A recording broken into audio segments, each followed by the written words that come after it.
Правя едно бързо изявление относно последните събития с Емил Русанов, понеже има много хора, които искат да му свалят канала.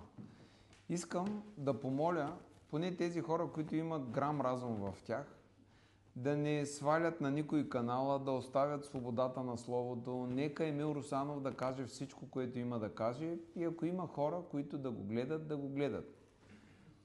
Имам един приятел, който ми каза една много интересна история преди време и аз съм си я запомнил. И тази история казва така: ако една пчела прелети над едно поле с изпражнения и има едно цвете, пчелата ще качне на цветето.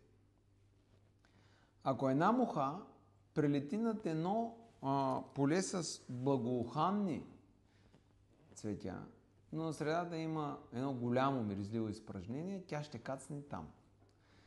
Нека оставим хората сами да се определят какво искат да гледат и как да го гледат.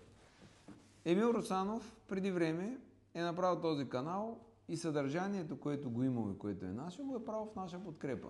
Ако ние сега тръгнем да докладваме канала заради това съдържание, ще постъпим нечестно, защото ние няма как да махнем, примерно, ползите, които преди той е дал за нас.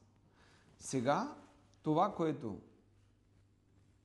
предлагам да направим, е да го оставим да се върви по своя път и да получи това като награда, което си е заслужил. Да е жив и здрав.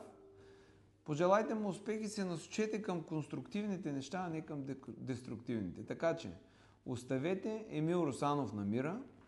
Нека всеки го гледа, който му харесва да си го гледа, и да спрем да го обсъждаме и ние да продължим да вършим дела, защото ако не вършим някакви дела, да обсъждаме кой какво направил, как го е направил, е безмислено. Благодаря ви и приятен ден!